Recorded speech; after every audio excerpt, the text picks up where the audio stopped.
Hey guys. All right. Actually, before we start, show of hands. Who owns any crypto? Raise your hand. Oh, all right, great. Keep your hands up if you own something other than Bitcoin. Okay. Keep your hands up if you own something other than Ethereum. Oh, all right. Okay, cool. Just level setting with people. So it's about half and half. And so what I'll probably do is I'll try to go through everything I wanted to talk about and leave a big chunk of time at the end for Q&A. And I think a lot of crypto is really easiest to talk through in a Q&A format, and so I'll try to leave a bunch of time at the end. So quick background on me, I know you can't read this, but I have been in crypto full-time for about 18 months now. I was in it a long time ago, lots of Bitcoin, read the white paper, and was just sort of a hobbyist. And I took some time off and started reading white papers and getting into it again. And I was going to conferences, and what ended up happening, as many of you know, last summer is the market took off. And so a number of VCs started inbounding and saying, hey, can you help me do technical diligence? Is this real? Is that real? That turned into, can you just tell me what to buy? I don't have time to actually understand it. And that turned into, oh my God, I have to do all these things to actually buy this. Can you just do it for me? And so we decided to start a fund. My co-founder on the fund is my co-founder for my last startup, which we sold to Facebook. He and I both done a couple of companies along the way, worked with some big companies. I'm also a very active angel investor. You can see some of the companies that, between the three of us, we've invested in over on the right. We've been pretty fortunate to be involved with a number of great companies. In crypto, things like Anchor, UIDX, Basecoin, Chia, Coinbase, and a number of companies outside of crypto. So that's high level. Here's what I was hoping to talk about, and hopefully we get through it in about 25 minutes. So talk. Is it hard to hear in the back? Yeah, no. Okay. Maybe we'll move this up too. Is that better? Okay. So I was going to talk about three things. The first is how I think about crypto as broadly a cultural movement and a cultural shift, and why I think that's interesting. Because I think when technology and culture come together, you get really, really big disruption. And then touching a little bit on where I think that value is actually going to get created in the short term, why, and then what different types of people might want to do to participate in the ecosystem. All right, so context. I think most people in the audience know this. Crypto's blowing up. It's a big part of the reason so many people are interested. Not a surprise. I think a lot of people also understand this. Part of what makes this really interesting as an asset class is that it's uncorrelated with everything else. So when you're thinking about portfolio construction, you want assets that are uncorrelated with each other to generate more return and hedge and all sorts of stuff. And so a lot of professional investors look at this and say, here's this goofy thing that is uncorrelated with the rest of my portfolio. I should probably pay attention. The really interesting thing, one of the many interesting things that happened last year was Bitcoin dominance fell off a cliff. So for years, Bitcoin was 80% of the market, and now it's somewhere between 30 and 40%. And so obviously the question is, well, what are all of these other things? Should I pay attention, and why should I pay attention, and what's going on here? But behind all this market is actually real technology investments. So computational power behind Bitcoin has gone up 30x. There's billions of dollars of capex that's going into this. So this is not a joke. People are building data centers dedicated to this stuff. So there's real technology and real capital investment going behind it. And when you look at the underlying technology, I thought it might be good to just level set with some of the terms. And I'll talk through this quickly because I think a lot of people in the audience already know it. But blockchain is a distributed ledger. It's generally publicly available, sort of in the first incarnation. It's a shared state about the world. Cryptography is a field of computer science that's been around for a long time, and the fundamental thing to understand about cryptography is, from a mathematical perspective, it's very easy to encrypt the information and check that certain things happened, and it's actually very hard to decrypt, and that actually creates some interesting properties downstream. Miners are people who actually maintain the state of the blockchain and as a result maintain security in the network. The consensus mechanism is how they go about doing that, and there are a variety of different consensus mechanisms. And a coin is a digitally scarce item that's used to enforce economic incentives and make sure that people do the right things or punish them for doing the wrong things. And these concepts are sort of the foundations of it. I think most people in the room probably know most of these also know this. Okay, so why is crypto so disruptive? I think if you think about what's happened in the last 20 years, what made the internet so interesting was it allowed us to do a lot of things, but coupled with a lot of the things that we could do from a utility perspective were some pretty big behavioral shifts.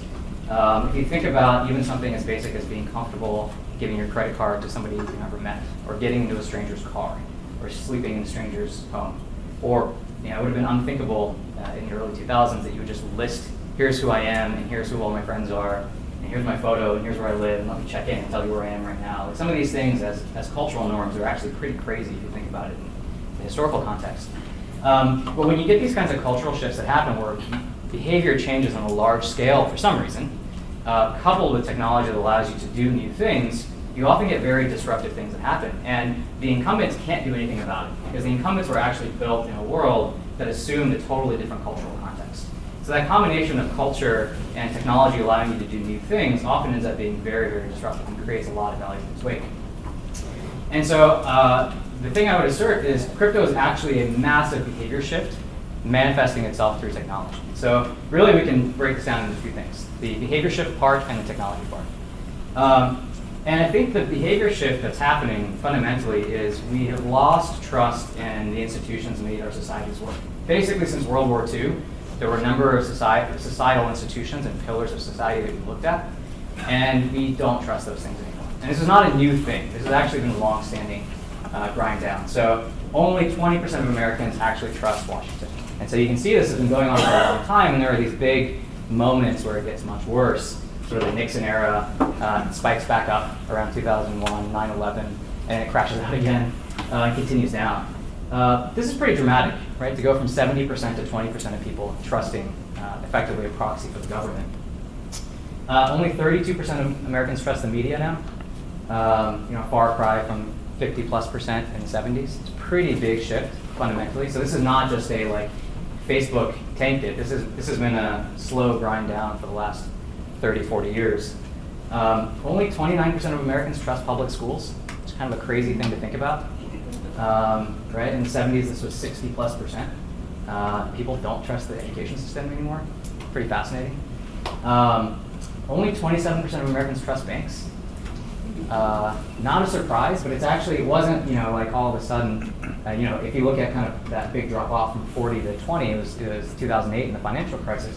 But it's actually at 60 in the 70s, right? So this has actually been a downward trajectory for a long time.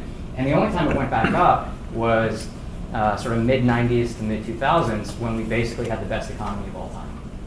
Right? We created more value for anybody than has ever been created, and so people generally were more forgiving, and we sort of reverted back to the trend line. And this isn't just an American phenomenon, this is actually a global phenomenon. It's kind of crazy and scary in some ways to think about. But 53% of people worldwide think that the system is failing. That's crazy. More people think the system is failing than is working. And if you look at the countries where the numbers are really high, it's basically what you would call the pillars of developed economies, right? It's France, Italy, Spain, Germany, the UK, Australia, the US. These are numbers over 60% of people think that the system is failing.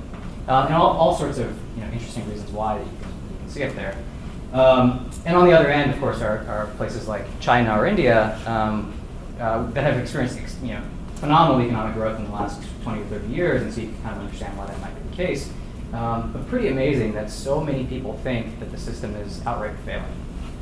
And it manifests in all sorts of ways, right? It's actually, if you sort of understand that this has been a macro trend for 40 years, people wanting to make dramatic shifts kind of makes sense, right? And Brexit, another great example, right? It's why would people do something so crazy? Well, if 65% of people think the system is failing them, then it's not so crazy to imagine that they would do something drastic. In Italy, a populist movement that didn't exist as of 5 years ago just won the government, control the government now. Crazy, right? If you go look at what some of these people believe, it's actually, there's some pretty nuts things out there, but again, in the context of 60% of people don't trust the system and the system is failing them, it actually makes a lot of sense. And so if you look to bring it back to crypto, if you look at Bitcoin, the white paper was dropped in the fall of 2008, basically in the wake of the financial crisis, right? So this was the headline, these were the headlines in the fall of 2008, right? Lehman's down 95% on the year, Merrill Lynch is down 68%, AIG is down 79%. And I mean, these are crypto-like numbers, right? Things crashing out 60 or 70%. And this was the economy.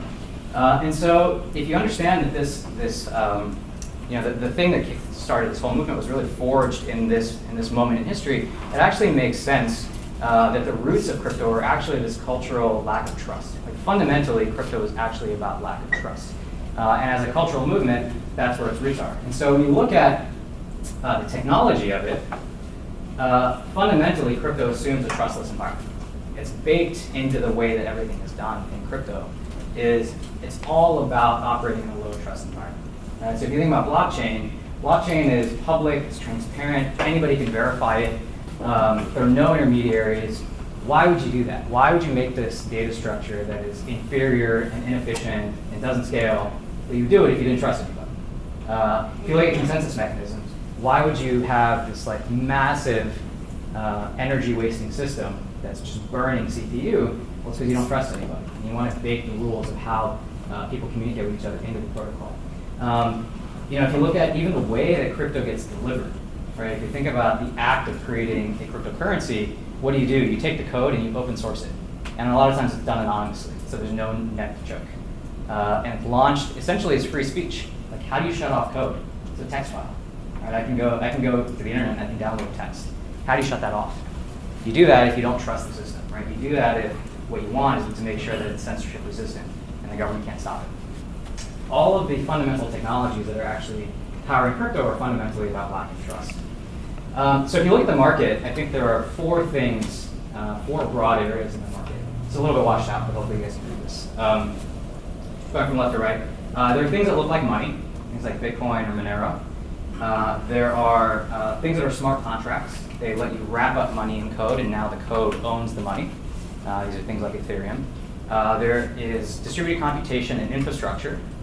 These are also often coupled with smart contracts. So things like Ethereum have an EVM and the ability to run distributed contracts, and it's a virtual machine. But there are other things like Filecoin or Golem, which are more narrowly taking the parts of a CPU or a computer and breaking it apart. And then there are distributed applications, things like distributed VPN, or sometimes distributed Twitter, or distributed commerce platforms. And I think what a lot of people get excited about is this stuff on here's the thing. I think what people get excited about is the computation, infra, and applications part. This is actually, if you look at where a lot of the developer activity ends up being, if you look at where the ICO activity is from kind of a retail investor perspective, that's where a lot of the energy is. I think it's a huge mistake for two reasons. One, I think this is pattern matching. So if you think about, by analogy, if you go back to the early internet, we looked at the internet and we said, oh, information flows much more freely now. So obviously the big winners are going to be the New York Times and CNN, the big information brokers. Obviously Walmart is going to win online. And that's not what happened at all, right? All of the internet native companies ended up winning, who understood how to use the medium properly, who did things that you couldn't do before. They started with novel use cases and things that just weren't possible. They didn't bring over old world use cases. And I think that's the problem with a lot of the computation and applications use cases, is people are taking things like AWS or commerce and saying, oh, wouldn't it be better if we could decentralize it? In some cases, it might actually make sense. But actually, in a lot of cases, it's just pattern matching. People are saying, oh, this is a huge use case on the internet. It'll be better if we move it over here. And that almost never happens. What is really interesting, in my opinion, are these things. These are the crypto native things. These are the things you just couldn't do before. These are things that essentially are software eating money, to use an Andreessen phrase. And why? So they're interesting for two reasons. One, the market sizes are enormous. And two, you don't actually need more infrastructure. They kind of work today. So double click on this. If you look at the market size for money, it's $90 trillion. And you can break that into a couple of different chunks, right? You look at things like gold, $7.5 trillion. If you look at offshore banking, how much money is sitting in the Cayman Islands or Swiss bank accounts, about $20 trillion worth of assets. And so you can kind of size it up and down, but you're talking about enormous, enormous market sizes, much, much bigger than, say, Facebook, which is a $400 billion company, which would barely register, right? So just the size of the market you're talking about is enormous. And from an investor's perspective, the return profiles are crazy, right? So even if Bitcoin wins, and there's actually a lot of smart people who think it won't, even if Bitcoin wins and it ends up being half of gold's market size, you're going to get a 30x from where you are today as an investor, which is a crazy return, right? Like, there are not that many places where you as an average retail investor can go onto something.com and buy something that might be worth X. It just rarely happens. And that's a case that's only half of gold. Like, there are actually cases that you might be bigger than gold. There are cases that Bitcoin doesn't win. And now all of a sudden you start talking about 100x and 1000x sorts of return profiles. So purely from an investor's perspective, super interesting. The second is, it's actually useful today. You don't have to wait for additional infrastructure to be built. You don't have to bet on a thing to emerge in 2 years that does a thing and so on. It actually works today. And if you look at the properties of money, like what makes for good money, right? What makes for a good store of value? There are a number of dimensions here. Sorry. Things like it should be difficult to seize. Ideally, it's easy to acquire. It's easy to transport. And when you start stacking it that way, it turns out crypto is uniquely good at a lot of these things.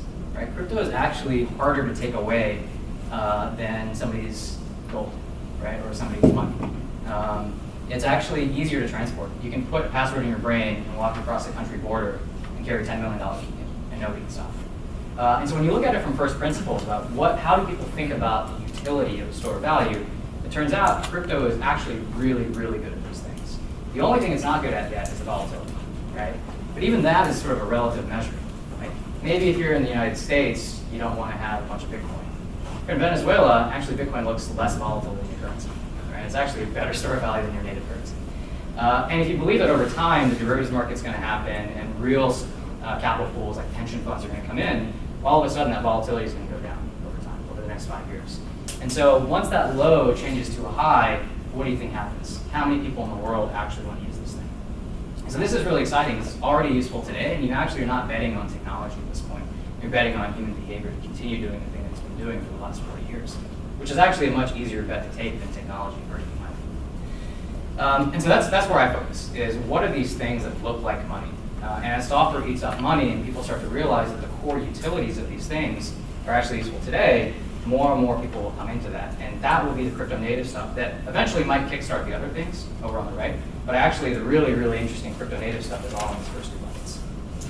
So if you break that down a little bit more, you say, okay, well, what does the technology actually allow me to do? Right? Because new technology platforms start with these native use cases. What can I do today that I just couldn't do? There are these three things. One is I can move money in and hopefully park it there and move it around over time. The second is I can do a digitally private transaction for the first time. So what's your name? Diane. So Diane and I could have a transaction, and no third party would know that it was the two of us that did that transaction, and no third party would know how much money we transacted. That's pretty awesome, right? If you think about Cayman Island banking or Swiss banking or Panama, if you want to do legitimate banking overseas, or if you're a Chinese citizen, or if you're have generational wealth and you want to move your money offshore, do you want your name sitting in the same legal database as a bunch of drug dealers in Panama? Probably not, right? There's actually real utility here. Do you want anybody to be able to see how you move the money around? Probably not. That's $20 trillion worth of assets. Smart contracts. Smart contracts look a lot like wills and trust and escrow. These things where you move money in and then you don't control the money anymore.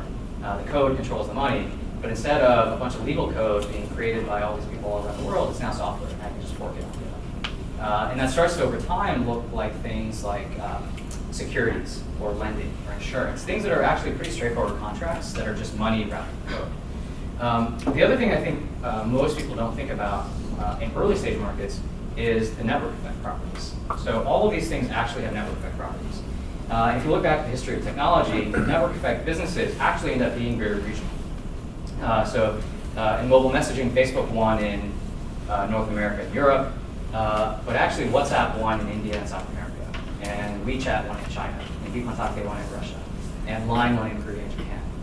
And the reason those regional boundaries matter is that you have language and culture and regulation that creates these regional network effects.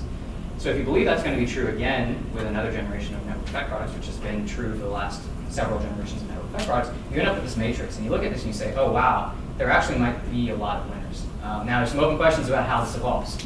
Right? Maybe you end up with one global store of value winner, China kind of does its own thing, the regional smart contracting platforms start to collapse, but they collapse around privacy. Because if you're going to lock money into code, you kind of don't want people to know what the terms of that deal are, or what the terms of that money moving around is. And so you might actually pair up privacy and smart contracts so that something like Monero builds a smart contracting platform. Or you might end up in a world where you say, actually, store of value is the really big winner, and privacy is going to be critical.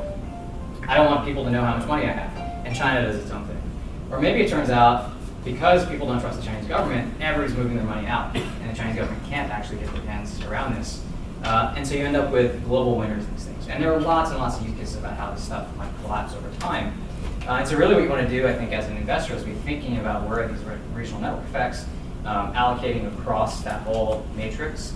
And because these things are liquid, you can actually balance across and move in and out of positions over time. Which is pretty fascinating, right? It's, putting on your investor hat for a second, you can get 100x venture-style returns, but with the liquidity of being able to move out of the position every month if you want to, right? Something dramatically changes. So it's actually, as an investor, a pretty fascinating new area. It looks a little bit like venture, it looks a little bit like public market equities, but it doesn't look like either, right? So this is why I think there's a lot of opportunity.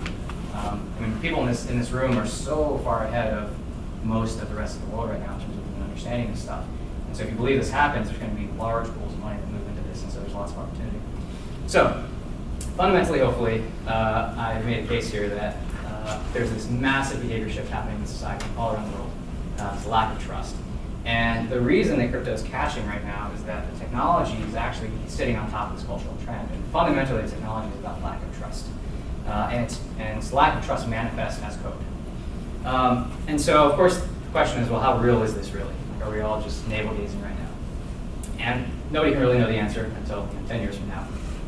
But I think there's some really interesting signals. So Chris Dixon just raised a $250 million venture fund. Matt Long just left Sequoia to go start a dedicated crypto fund. These are pretty serious investors that do this for a living from the top firms, basically taking career risk and career bets that this is happening.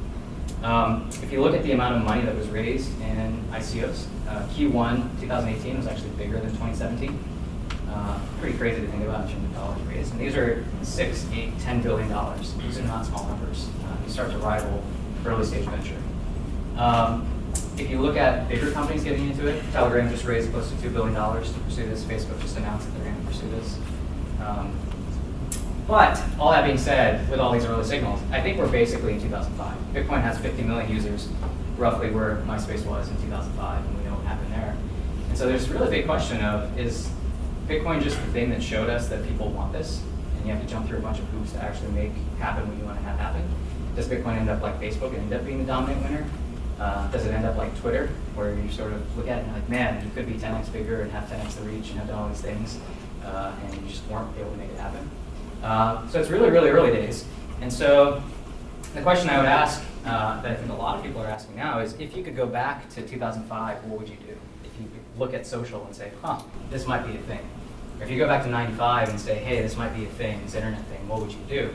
And so I would encourage people to do at least one of these three things, and hopefully all three.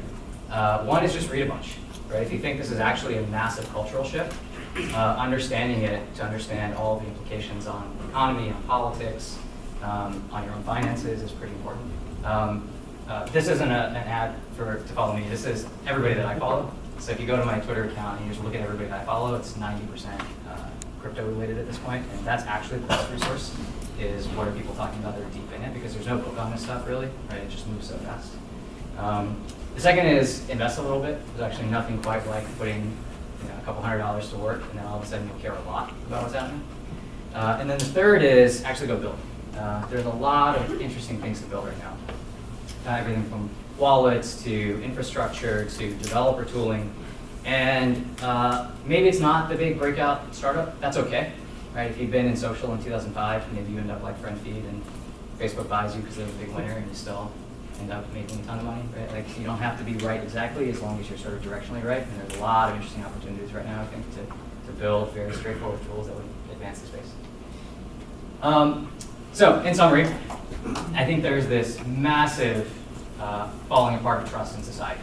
A lot of the institutions that we built our societies on after World War II, we just don't trust anymore. And it has a lot of downstream implications. The reason this technology is taking off, and fundamentally what it's about, is about operating in a world without trust. And so all of the killer use cases are going to be around that native experience, about what can you do when you don't trust anybody else, and what can you do if you have technology that assumes that you don't trust anybody else. And we're only at the start. So with that, open up to questions. Any questions, thoughts? Hey, how's it going? Hey. So Are we talking about ICOs much? And Yeah. like the alternative coins and stuff like that? So like, Sure. you talked about the main one, the winners, and the two categories you think are Yeah. the important ones. Yeah. So like, how are we supposed to look at all the alternative stuff and Yeah. the activity happening there? Yeah, I think it basically goes back to this. I think these are the three things you can do that you couldn't do before. And things that don't match these use cases, I think, are generally dubious. There's another thing that we didn't talk about here, which is how do you actually value this stuff? And part of the reason that these things make sense is that the market sizes are so large. One of the really big challenges with ICOs right now is even if the technology makes sense, the valuations are just totally out of whack. So to use a really concrete example, if you look at something that might be like a distributed file system or a distributed computation platform, you can ask yourself, well, how would I value this currency?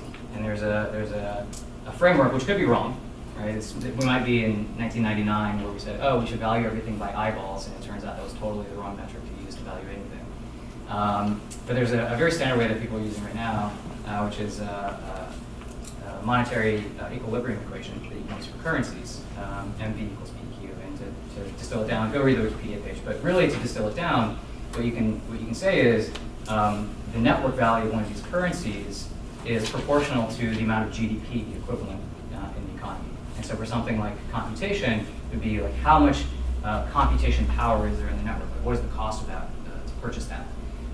And if you start running the numbers on a lot of these, what you realize is you have to make some pretty crazy assumptions. Like for a file system to be worth a couple $1 billion, which some of these file systems are when they ICO, you have to own 15 to 20% of the global file storage market for it to actually be worth $3 billion. And so you just look at that and you say, wow, this seems wrong. Like there's no way a thing that isn't launched today could own 15 to 20% of the global file storage market or the global CPU market compared to Amazon, Google, or Microsoft in 3 or 4 years. So that's the other big problem, I think, with a lot of the ICOs, is if you start, like from first principles, you say, how many people actually need this thing? How much might they pay for access to this thing? How quickly will the tokens turn over? Once you start looking at those, often the ICOs are totally mispriced. And so you're just never going to make money on them as an investor. That doesn't mean the technology won't work. It likely means that they'll kind of be worth a lot less than the ICO price. That's at least how I look at it. What are your thoughts on how this will affect early stage investing in venture capital? Yeah, that's a great question. So the question, just to repeat it, what are the thoughts on how this affects early stage investing in venture capital? I think it won't affect it that much, actually. We're already starting to see it happen. So it used to be that the best ICOs were able to raise a ton of money and they just went to retail investors to do that. That actually exposes you to a bunch of risks. And so people have realized that they probably shouldn't do that anymore. And so they're doing private placements. And even with something like Telegram, which had a bunch of money raised and went to family offices and institutions to do a bunch of that fundraising, the early investors in these things are basically value-add people. And so if you're an entrepreneur, you say, well, I could go raise $10 million or $50 million, but I don't want people that are going to sue me in 2 years if this doesn't work. Or I don't want people who actually add no value. What I really want are people who build companies. I really want somebody who's actually launched a product. I really want somebody involved that's managed an engineering team. I got to hire 20 engineers and I've never managed an engineering team. And so what you're starting to see is a reconsolidation back to who are the really high value people. Now, there's this interesting question of, well, clearly there's a lot of money. There's a lot of people who have money that would love to have access to deals. So what market might be disrupted? I actually think the people that should be worried are private equity people. Because there are a lot of companies that are between $100 million and $1 billion, and they just can't IPO, right? You're just too small to IPO, but they're really great businesses. So what do you do today? Well, you either sort of turn into a quote-unquote lifestyle business and try to get cash out of the business, or you go to a private equity shop, and they go borrow a bunch of money, and they lever it up, and they buy you out. And maybe it's a lot better if actually what you could do is sell 25 or 50% of your business, you retain control of it, you get $100 million of liquidity out. Now as a founder, you have enough liquidity, you feel great about it, but you love your business and you're actually growing it for a long period of time. And the people who paid you the $100 million are getting 6% a year or 10% a year or whatever the dividend is. I would be a lot more worried if I were in kind of that mid-market private equity spot, because I think a lot of these things you can evaluate on the numbers, and people are going to build platforms to make it really easy to securitize these like $100 million to $1 billion companies that are too small to IPO. do you or would you invest in an ICO just based on a white paper without meeting the founders? No. So the question was, would you invest in an ICO without meeting the founders? I would say no. Because, well, first, we don't do ICOs. There's actually a ton of regulatory risk right now. The SEC has basically said there's no ICO that isn't a security. And if you're investing or selling securities without doing the proper registrations, you're going to get in trouble. There's, as an aside, having talked to people who've worked with the SEC a ton, I think a lot of people think what the SEC is going to do is go after people that are clearly fraudsters. I don't think that's actually what they're going to do. I think what they're going to do is go after people who are, like on a spectrum from white to black, there's sort of shades of gray, right? And so fraudsters might be dark gray, but everybody knows they're fraudsters. What the SEC is going to do is go after somebody in the light gray.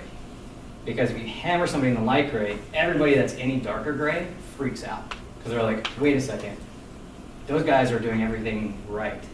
I'm over here, so I better run to this side of the line. And ICOs are already on this side of the line, so I think there's actually a risk that somebody that tried to do all of the right things but actually made some fundamental strategic mistake about how they raised a bunch of money is actually the person that gets slammed, and then everybody's going to run to the other side of the line. So I think there's just too much regulatory risk with the ICOs. And to the point about how would you raise money without talking to founders, I think anybody that's done early stage, you have to bet on the founders, right? Like if you look at Y Combinator, so much of it is you're betting on formidable founders who are going to create value for the next 10 years.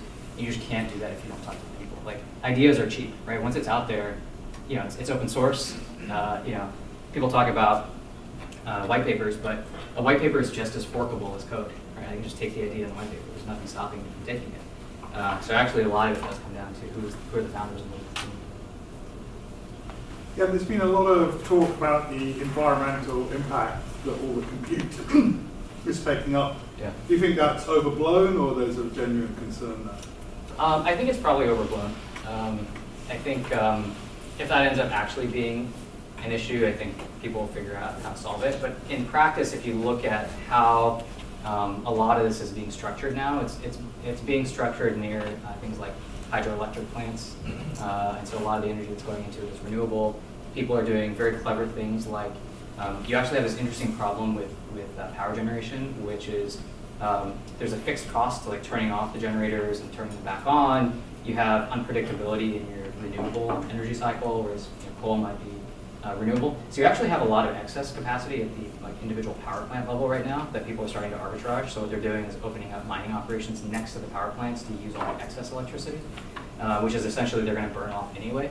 So I think it's a little bit overblown right now, and if it actually becomes a thing, people will, if that ends up being the bottleneck to growth, there's a very strong incentive to fix it, namely the billions of dollars that are staked for the miners. I find your point about decentralized apps being the wrong focus to be very interesting. Yeah. I was wondering if you can go into a little bit more detail about specifically why you think it's a red herring. Yeah. A number of the slides that you have, some of the investors that are really prominent in the space are putting their money into trying to invest in decentralized apps, and they certainly believe that some number of them may be successful. So I'm really curious to know why are they wrong?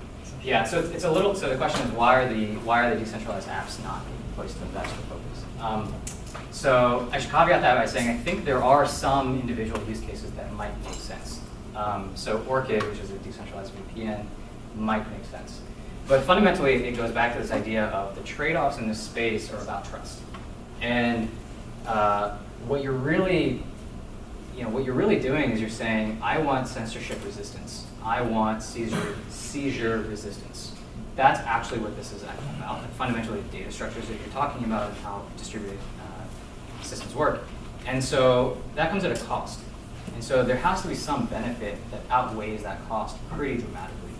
And I think what a lot of people are assuming right now is that they'll be able to make the technology work such that the cost will come down. When really I think what we should be doing is focusing on where is the benefit so dramatic that you're willing to eat the cost today, rather than worrying about how to make the costs go down through semi-centralized or semi-decentralized systems. So to your earlier slides, you mentioned that we were losing trust in government Yep. and in media Yep. and in a number of factors. How can we achieve the blockchain to establish that trust with just programmable money, Yep. not with decentralized apps? Well, so I think it's a question of what is the value that you're getting, and so if the value that you're getting is I can have my, like if you're extremely wealthy, you already do this. So if it's a better version of what you already do, that seems to make a lot of sense. Whereas I think the assertion that most of the dApps are making is that it will be better rather than it is better. And so maybe that happens, but I'm not betting on that. I think it's like fundamentally the trade-offs that are being made don't mean that it will be better. The second thing I think is that the valuations are just totally off in a lot of these cases. Back to this idea of like if you took a decentralized compute platform and you said, oh, the network value today is 25 million, do you want to buy in? Okay, that might make sense. If you go out and say, hey, the decentralized compute platform is worth 3 billion, it probably doesn't make sense. And so there's like an ROI question. So even if the technology works and you assert in 3 years the technology will work, with your investor hat on, I think you have to say, wait a second, like, is this actually worth what they claim it's worth? And once you start getting into numbers where you're like, look, like you just run the numbers on how much fees you could make as a miner or as a validator, and you start doing the math behind it. A lot of times the math just like very quickly falls apart. I like the statement you're making. It's not so much which of these applications actually make sense, or which of these categories make sense. It's more so like for which of these is the timing probably correct. In that case, like for store value for like payments like macro or micro, Yeah. how are you actually determining the inflection point for when you should be making a pick? Like if there's Zcash and Monero now, Yeah. getting that getting some level of adoption, can you conceivably say that in 2 years you could wait and find a better team that happens doing that same thing? Yeah. So I guess the question is, how do you pick when to enter? And what's nice about this market is you kind of don't have to because they're liquid. So it's not like venture where you got to get in at the seed and then you have to wait 18 months and then you get in at the A and then you have to wait 2 years and you get in at the B, and the access is controlled. So if you wanted to go buy some Monero, you could go buy some Monero today. And if in 3 months you decide, uh-oh, there's some security flaw or there's something going on or the government just changed regulation, you can get out of that position. And so that's actually one of the really nice properties about it is you don't have to worry about the timing in the sense that if you think it'll happen at some point in the next 10 years, and the return profile makes sense. It might be 7 years, it might be 9 years, it might be that the current bet that you take doesn't make sense in 2 years, in which case you slowly move out of that position. And so it ends up being less about figuring out is your timing right, and making sure that your process about being able to move in or out of the position is right. So you actually have to like stay on top of it and actively manage it. Sure. Quick follow-up. So in that case, with these funds, like basically operating your own kind of more sort of fund versus working with one of the larger, Sequoias with the world, is the advantage that you don't have to, because once they invest in one category or one allocation, they just can't touch others, right? Yeah. Is that the advantage? That's an advantage. So the question is, normally when you look at venture, they invest in one thing and then they're kind of boxed out. And that's actually, you're totally right. Like as an investor, you could invest in everything that's pursuing the thing. So it's kind of like if you could go back to 2005 and just invest in LinkedIn and Facebook and Bebo and High Five and Twitter in 2007. And just say like, and I'll just watch them. And like, something happens, I'll sell off Bebo because I don't think I believe in it anymore. And I'll stay in the ones that seem like they're working. And so that's actually one of the really nice things as an investor in this space is it's not expected that you'll be exclusive. And so even from the entrepreneur side, what you're seeing them do actually is go to multiple investors. And so it's kind of like, by analogy, in venture, what you would do is you would go to Benchmark and Sequoia and Andreessen Horowitz and Kleiner and say, hey, can you all give me $2 million instead of going to one of them and saying, give me $8 million? And then you tap into the entire network of all those. So the dynamics are definitely different as an investor in this space, which makes it also very interesting. The other thing that's worth calling out is, as probably a lot of you know, the custody on this is really hard. Right? So if you actually want to hold the currencies and do it securely, it's non-trivial to do. And it might be easy for most people in this room, either as technical people or even as sole decision makers. But you can imagine if you're an endowment, like if you're Stanford endowment, how do you do that? Right? How do you decide who holds the keys? And how do you decide like what decision makers need to sign off on these different things to actually be able to buy in and move out of the position? So actually operationally it's really challenging, and there aren't third-party people right now that you can really go to do most of this. And so that's why there's actually, I think, a barrier to entry even in terms of, for the same thing as the venture funds, right? It's like is it like one partner needs to sign off on it? Do 3 partners sign off on moving out of the position? Do they just decide they're going to long hold and there's some third party that does it? There's actually a bunch of operational complexity, which makes it hard for existing institutions to get in, which is why I think there's an opportunity for new people to do it. Thank you. So the cultural shift you mentioned is great, I believe in it. Yeah. I'm just wondering the disadvantage that comes with it is corruption or not being able to know what's actually happening. And what are the solutions that are coming up to deal with that? Yeah, good question. So, for example, in a private currency, you may not have visibility into what people are doing. I think what's going to happen is actually it's going to end up likely operating the way that the existing financial infrastructure does, which is if you think about what the government really cares about, one, they want you to pay your taxes, totally reasonable. You should pay your taxes. They want to make sure people aren't being defrauded, also very reasonable. People shouldn't be defrauded. And they want to make sure you're not giving money to terrorists, also very reasonable. People shouldn't give money to terrorists. And so if you look at those, well, how do you actually do that today? The way you do that is you audit people if you see irregularities. So you require that everybody report. And anytime you spot an irregularity in the system, you go audit. And two, you control the choke points on fiat. So you say, I control how money gets into the system, I control how money gets out of the system, and I have leverage in the global financial system to make sure that I continue to do that. So I think basically we'll end up there. So I think we'll end up with currencies that have, for example, view keys like Monero. And so you can kind of do what you want. You're supposed to report your taxes. If Coinbase says, wait a second, I think this person did a bunch of transactions and that looks irregular, maybe the government audits you and you're required to give over a view key and then they can audit your wallet. And anytime you want to move money in and out of a bank, they're going to do KYC, AML, they're going to do know your customer, anti-money laundering, they're going to check, they're going to ask you where the funds came from. And so I think the fiat choke points will end up being really big. Now, will there be loopholes in the system? Yeah, totally. It's a new system, so people will exploit it in all sorts of ways, and then I think we'll just end up building tooling for it. And I think we'll figure out how to patch those holes. But as we're seeing, for example, with Facebook and Twitter and fake news, there are always unintended second-order effects that you just can't predict. And then once you start spotting them, I think you start patching them. And I'm sure there will be those. I think there will be many, many of those actually, and then we'll patch them. But on balance, I think actually this is.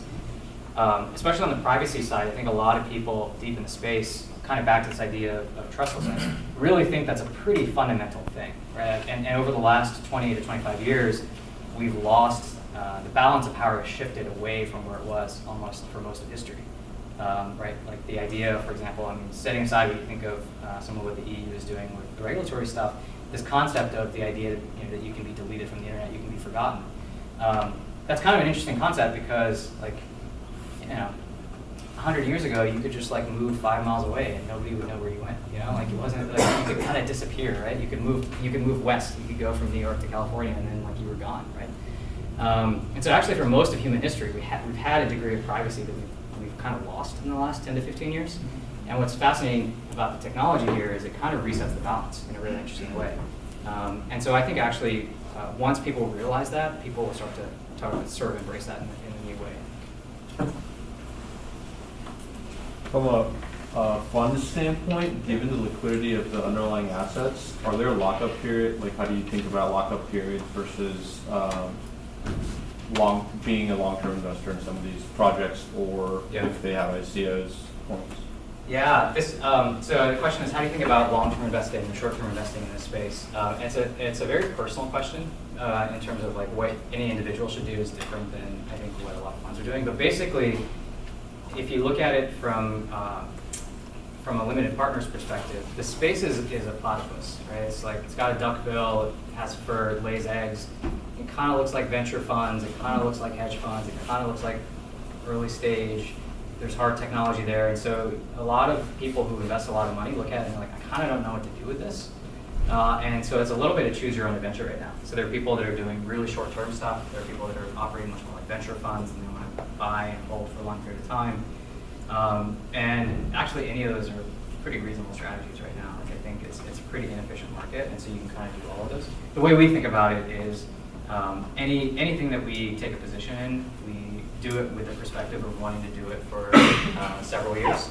But with the pragmatism of, if it turns out something fundamentally changes in 6 months, we can get out. Yep. And so we have, for example, liquidity limits, which is we think about if we needed to get out of a position within 5 days, could we get out in 5 days? And do it without moving the market. So there are ways that you can sort of, based on the number of transactions and the dollar volume of those transactions, you can start to size how much your position is and be able to move out without moving the entire market with you. Which actually puts a constraint on how much money you can have, right? If you had $5 billion right now. Actually, if you started to buy a bunch of altcoins, you might just move the market on the altcoins up. And if you decided it wasn't working and you wanted to move out, all of a sudden you would tank the price as you moved out, right? So you can actually shoot yourself in the foot if you aren't smart about sizing your positions on the liquidity side. And how do you think about investing at the coin level versus at the company level? Yeah. Assuming because some of those companies, those are separated. Yeah. Yeah. For us, we by and large only do tokens. Because back to this idea of trustlessness, I think many of the most interesting things actually don't even have companies. And so it's kind of like, what are you even investing in? So you're investing in open source code, basically. And so there's like no entity that you can go after. And so you're betting that it's the currency that's going to appreciate. Now, there are actually great investments like Coinbase, right? And in that, you would clearly want the equity. The way we think about it for ourselves, and I've actually seen a lot of investors who are starting up in this space think of it this way is, how do you compete against Sequoia or Andreessen Horowitz? Right? Like their deal flow, their track record, their brand. And what's nice about something like this is you don't have to, by and large. It's kind of like if you think about 10 years ago, Y Combinator emerged, and they took the bet that you only needed $100,000 to start a company. And actually, the 22-year-old who started it should just stay the CEO. They shouldn't bring in the adult supervision. And a lot of those were sort of weird things that happened because of the macro market effects, where it became so cheap to start a company, and there was this underserved population of like MIT students that you could just give money to that would be great founders. That's kind of what's happening here. Is it's hard for the existing infrastructure to get their head around how to do this. It's hard to sort of take that career risk. Why would you take career risk if you're going to be rich as a VC anyway, doing what you do and what your firm's done for the last 20 years? There's also some regulatory stuff, like the way these things are regulated as commodities. If you go over a certain percentage of your fund holdings with tokens, you have to register as a registered investment advisor with the SEC, which means you're subject to a lot more regulation. And a lot of VCs look at that and like, I don't want to be an RIA. And so there's barriers to entry, which actually is why there's opportunity. I think in the last 2 years or so, there have been something like 300 new funds created in the space. And kind of similar to, I think, what happened with first round in Y Combinator in the last 10 years, where you had this new class of sort of micro VC emerge, and then they wedged themselves in, and now you see a lot of these people doing much later stage stuff, because now you have a platform. I think that's what's going to happen here. So you're going to have a bunch of token native crypto funds emerge, and then the really big winners will sort of back into competing with the traditional players.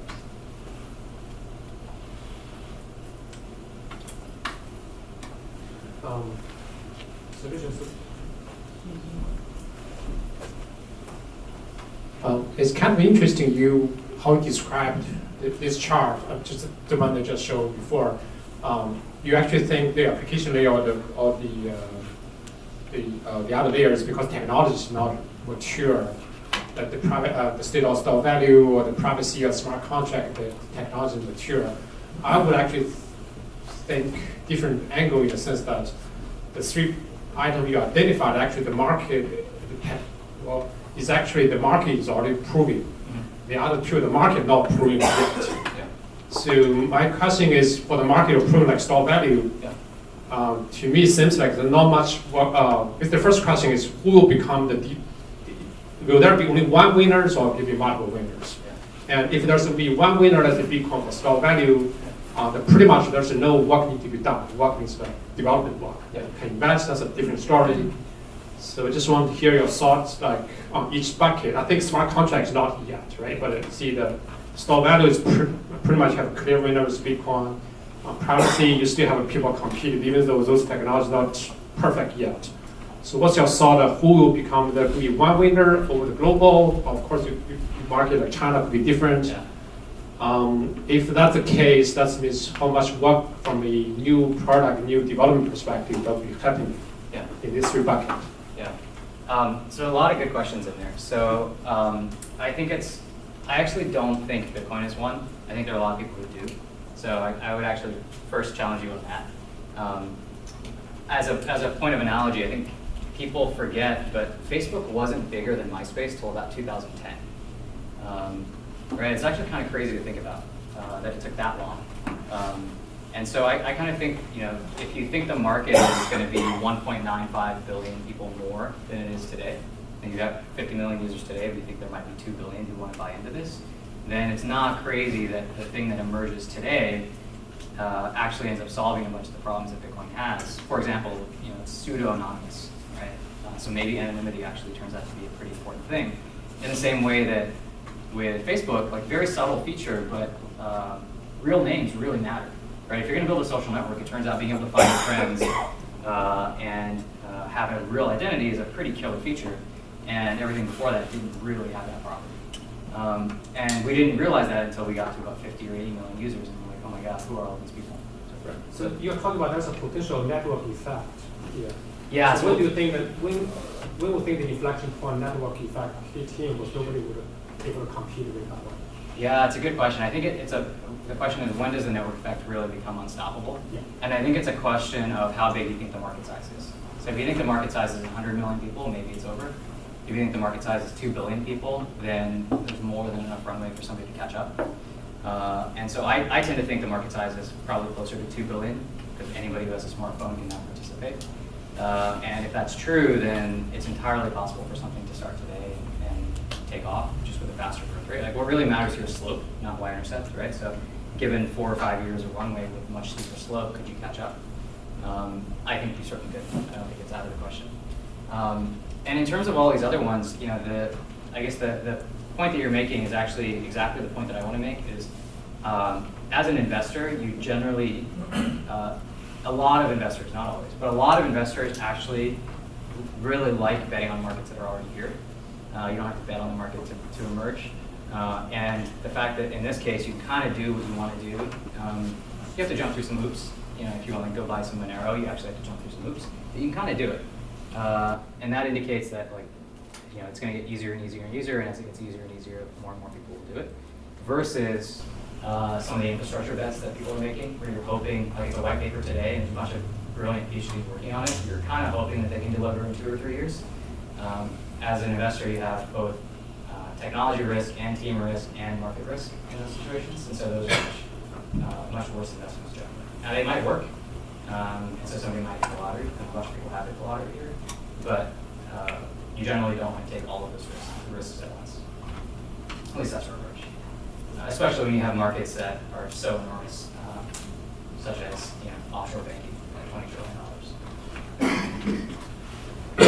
Could you talk a little about these applications you were talking about here? Like, okay, offshore banking is one of them, or maybe light some fires in our mind, Yeah. instead of filling the tail light fire, Totally. Yeah. So I think the kinds of things that will emerge here, I think offshore banking is one of them.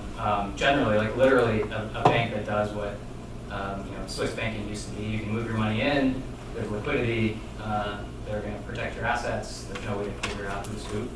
I think in the smart contracting world, there are a couple of interesting applications that people are starting to build platforms for. One, of course, is basically just locking up and securitizing assets. And so the question is, what are the kinds of assets that you could lock up? So we talked about private equity. So could you take 100 million, 200 million, billion-dollar companies and securitize those? Another one is real estate. And I think there are 2 versions of that are interesting. One is taking real estate that today you can't turn into security very easily, like this building, right? And saying, oh, I can put it into a blockchain and I can sell 20% of my house, and anybody can just buy it. And somebody can come in and buy $1,000 worth of exposure to some market. But essentially being able to turn liquid assets that are not liquid today. The other, I think, associated with that is the concept of lending against real-world assets. So can you actually take real-world assets, essentially secure them on the blockchain, and then offer instruments against that? There's this whole branch of economics or people inside economists who think that a lot of people in the world are not actually asset poor, they're capital poor. So if you have a farm and you have a bunch of cows and you have a working a business there, actually being able to borrow against that would be pretty fascinating. And so how would you actually take those assets, lock them up on the blockchain in a legally defensible way, because there might be disputes that need to happen, and then unlock those assets for lending purposes. Those are all on-chain. I think there's a whole bunch of things that are in the ecosystem around this. So for example, just easy, if you've used MetaMask, I mean, it's a great V1 product, but you look at it and you're like, oh my God, why is it so hard to do anything with this product, right? It's just like, it's very, very early days. Even if you think about products for institutions, right? If you want to actually hold money in this space, custody is really, really hard. And so there are teams working on that. If you think about just even like tax software, like how hard is it to do your taxes? So I think there's actually like all of these products around these core use cases that actually people build much better wallets, financial products around it. So things like index funds, so the average investor doesn't get hosed and can get exposure to the asset class. A lot of it basically is like fintech related funds. I think there's a whole class of equity there as well. And then I think there will be things that are kind of a hybrid, where they're kind of the bridges into this world. And you don't think of it as having the back end that's sitting on top of this world, but it actually is.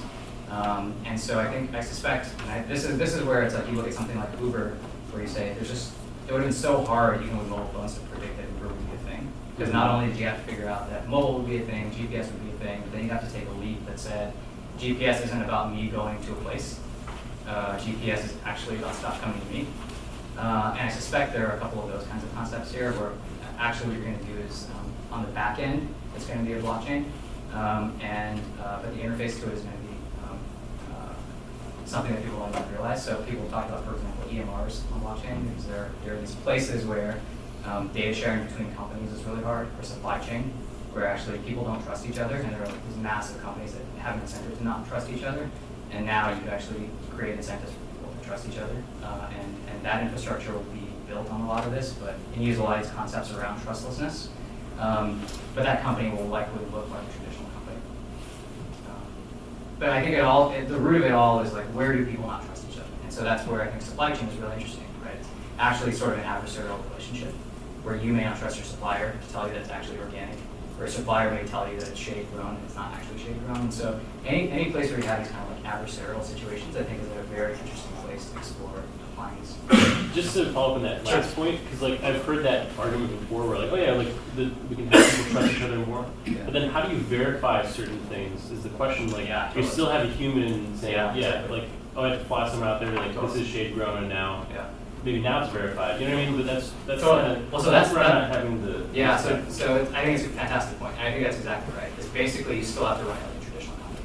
And so the question ends up being, how do you create this hybrid model where you have some set of shared data that a bunch of companies can ship right into? Nobody actually owns the data. Let's say there's an economic incentive for people to tell the truth and to verify and earn economic reward for doing the verification.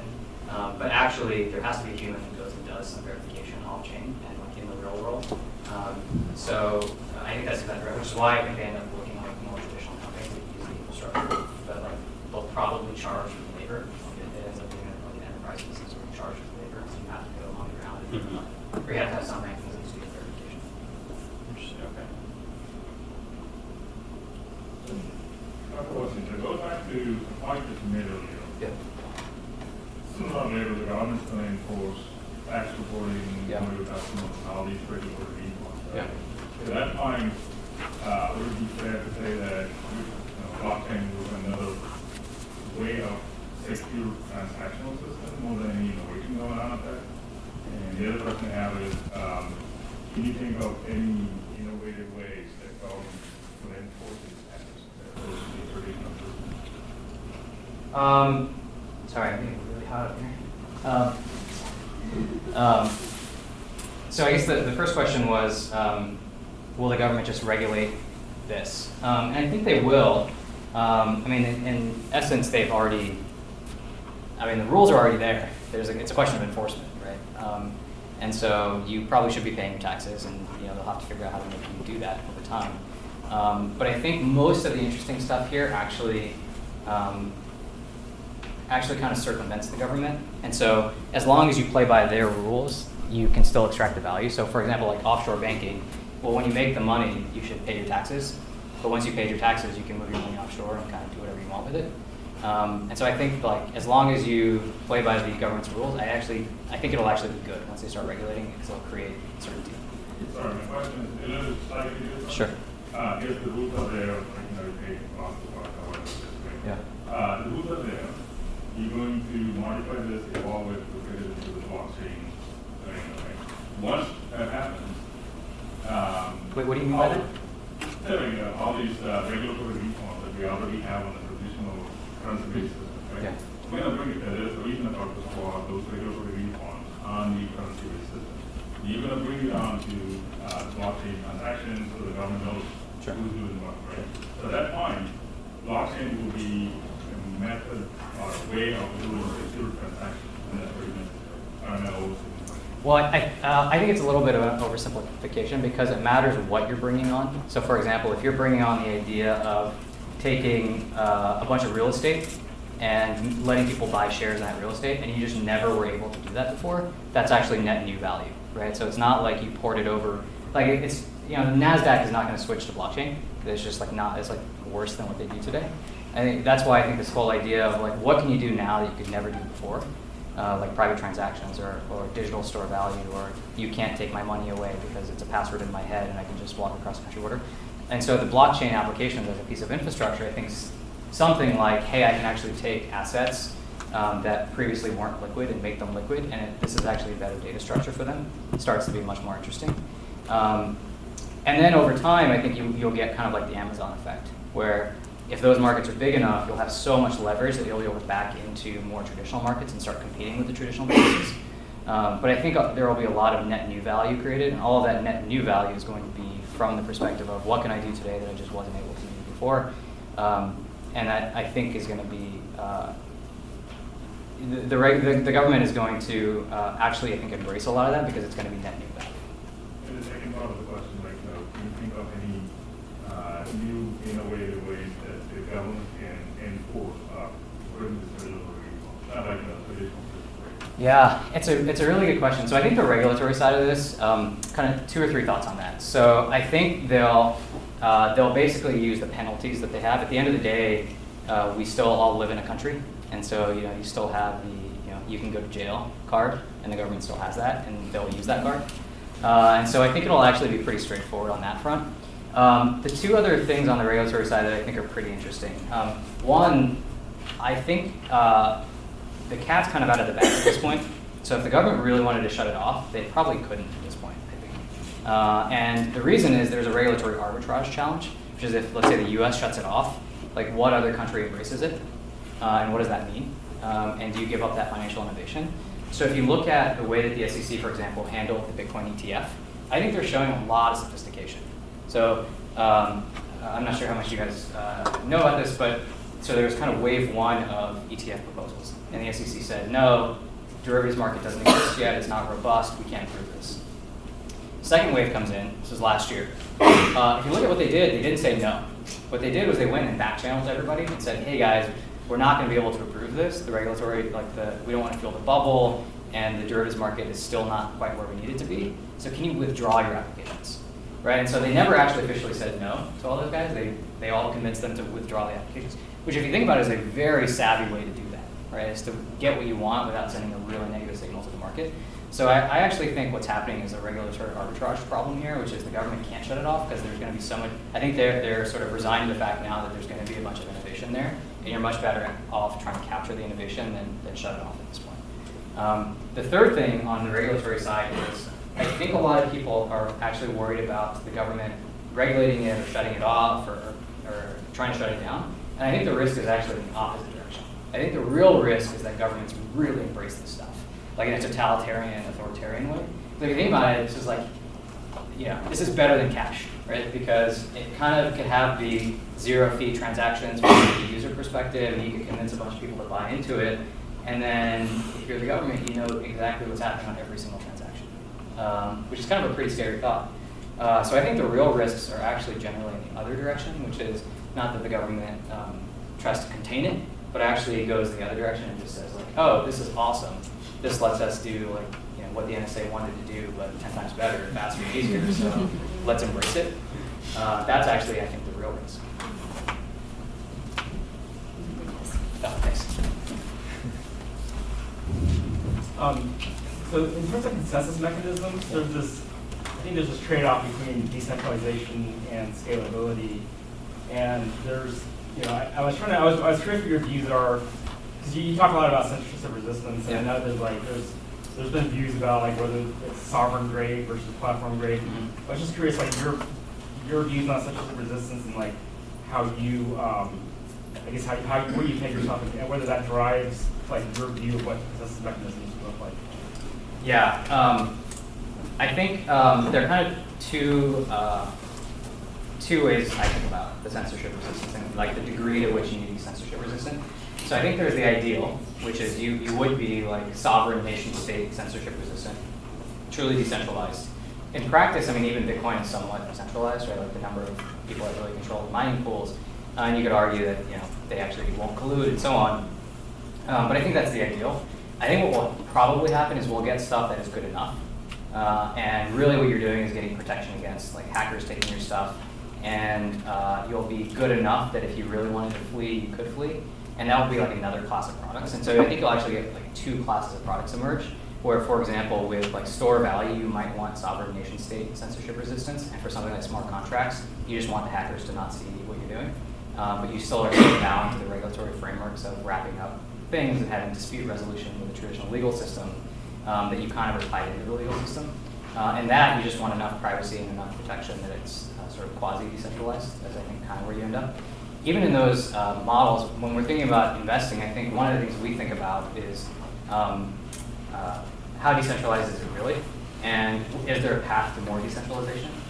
Is there a path to this being community owned? And to what degree is that actually being implemented? And so back to this idea of like you can kind of track things for a while. So you can look at something like Neo, or you look at something like EOS, and you can say, oh, like they kind of have a plan. Let me watch it, and let's see if they actually execute on the plan to get to where they want to be in terms of decentralization. You don't have to make like I need to buy this right now kind of decision. And so in a lot of these cases, I think what you'll end up with is things that are good enough to cross the bar for, like I have to work with the government to do what I want to do anyway, and things like smart contracts I think fall into that bucket. And then for I think seizure resistant store value, it's a different bar. And in that world, we care much more about censorship resistance from like a government perspective. And so it depends on the use case. So I think we'll take 2 more questions. Cool. Hey. Hi, Avichal Garg. Good. I came in a little bit late, so forgive me if you cover this, but in terms of a cultural shift, I know you've talked about trust and that like a real inner institution. Have you touched on identity at all and how, one question I've been like actively engaged in, John, no, it's harder because this is not a community that's centered here, so to get like close to the people that are innovating in this space, I feel one step removed because so many, you can follow online in forums and whatnot, but do you think there's something, is there something, a cultural shift, not just in terms of trust, but in terms of identity and people around the world feeling like deeply a part of the crypto community, even more so than like perhaps, and I ask this as another question, I can't figure it out, but the notion of like a national identity and really like feeling a sense of pride and in terms of where you're from, but the community online having that same type of like deep emotional connection. I don't know, is that, do you see that? Do you think that resonates? Yeah, it does resonate. So the question is there like a crypto community identity that sort of transcends national identity in a sense? And I do think there is. And I think part of what's happening is that you're starting to see sort of philosophical aggregation. And so the blockchain that you choose to invest in almost is like a philosophical belief system. And so you're putting your money kind of behind your philosophical belief system. And so we're running these like massive economic and philosophical experiments in parallel. I mean, you can imagine, I don't know if this ever happens, but fast forward, it's crazier things have happened, but you fast forward 30 or 40 years, and is it crazy that somebody like Singapore says, hey, look, we don't care what you do. Like, put on your VR, AR headset, like sit in your room all day, like, subscribe to whatever philosophical system you want to subscribe to, operate in that economy, earn money in that system, and maybe it's more communist and more socialist, or maybe it's truly like free market libertarian, do whatever you want, we just want our like 4% taxes. So hang out here, like we'll make sure there's a police system, we'll make sure there's fire departments if your house burns down, but like do what you want, we just want 4%. And so that's kind of I think what's happening here is like there's a whole set of belief systems and people are aggregating around belief systems. Which transcend these like national boundaries, which is I think a very fascinating thing that's a side effect of what's happening, coupled with a lot of other things on the internet. So it's the first time I think since probably like the mid-90s where you can go into a virtual space and you can chat with people and you don't know where they live, you don't know how old they are, You don't know what they do for like day to day, but there's a sense of community there. And so like I've been to meetups, and I've got a lot of people do that too, where you go to the meetup and you just know the people by handles, which hasn't been a thing for like 20 years. Where it's basically kind of feel that. And so it's pretty fascinating that that's actually what's happening. So like the sense of identity and community that people have is much more of a philosophical belief system than anything else. The other thing I think that touches on, which I think is maybe a little bit of a contrarian view, is I don't think this will actually be a global phenomenon in the sense of like where does value actually aggregate. I think Silicon Valley is really special in this way. Obviously I'm biased, but if you look at the last 15 or 20 waves over the last 40 years, there's this really interesting property where they start global because the barrier to entry is relatively low. And then as value starts being created, the companies that really like, cement those industries end up aggregating in Silicon Valley. So that happened with share economy, that happened with self-driving, that happened with transportation as a service, that happened with social, that happened with search, right? And by and large, that just happened historically. Amazon being the one notable exception, I think. The interesting reason I think that happens is that ultimately you still have to build a company, and building a company is about knowledge. And so there are only so many people that work at Twitter or at Facebook or at Google and have seen that happen. And so all of these come kind of back to the same point about like why is VC not really threatened, because it's tribal knowledge. And so like nobody really knows how to do this stuff other than people who've already done it. And so I suspect what's going to happen is a lot of the really big companies in the space, like the true companies in the space, are going to be here. It's like not a surprise to me that Coinbase is one of the biggest winners, is going to be here. Or you know, Anchor, which is a huge custody company, is going to be here. Right? It's like I think a lot of the reaggregation will actually it'll follow the same path that's always happens. It starts global and then it will reaggregate Silicon Valley. This time around, I do think what will be different is the tokens are different than equity, and that I think will be global. The other thing, sorry, go ahead. Oh, you done? Sorry. Well, I was going to make a point on identity too. I think there's a lot of people thinking about identity in this space and how does identity work. And the other thing that I think is really interesting generally about identity is identity tends to be a side effect of a lot of other stuff. So Facebook didn't say I want your identity directly. They kind of built out this graph and had reasons, you know, as a messaging platform, as a way to communicate with people. The internet was really about communication and information flow, and so you wanted to reliably reach people. And so that is what created the need for identity. Or kind of like in the generation before that, people didn't say, yeah, give me a social security number. I love social security numbers. They're like, no, I want a social security check. Okay, if I have to give a number, like, I'll do that to get my social security check. So the really interesting question with identity here too, kind of in the context of this space, is what is the value that people really, really, really want that requires some identity? And as a result, you end up building out identity. I think like identity is going to come sort of indirectly. Building up on what you said, do you believe that the blockchain effect and the whole revolution that is happening most of all will help developing countries rather than developed in the first place? So can we will take all fair and losing on what you said about the identities, there is still freedom and all these other identities, no bank accounts, and completely excluded of the whole system of blockchain. I think for the first time in history actually can help. It's some development from companies like Google and others is trying to go through those markets, but still, you know, just accomplishing that margin really going slow, and blockchain can break through to these communities and actually help. And probably we will see not just protocols, but some real life application of all these people. Yeah. So, Avichal, can you repeat? Yeah. So the question basically, if I understood correctly, was to what extent will blockchain and crypto actually help people bottom of the pyramid in developing countries, and how does that happen? So I think that will happen eventually, but maybe also, I don't know if it's a contrarian view. I don't, like, historically the way technology spreads is not that way. It's usually like the Tesla model, the Apple model, which is you get all the rich people on board, and once all the rich people are on board, you lower the cost of production and access and so on, and it goes over time. So I do think eventually that will happen, but probably actually the killer use cases up front are going to be super rich people who have enough money that they're like, I don't want my government to take my money, so let me move my money away from the government. Or, oh, I really care about offshore banking, because I don't want anybody to know what I'm doing for whatever reason, so I'll move my money offshore. And then 10 years from now, we'll get a bunch of unbanked being banked, but I'm actually not that optimistic that happens in the short term. And that might be a little bit of over pattern matching, but like usually it's in internet, PCs, mobile phones, electric cars. It seems like it exists. Here's the last question.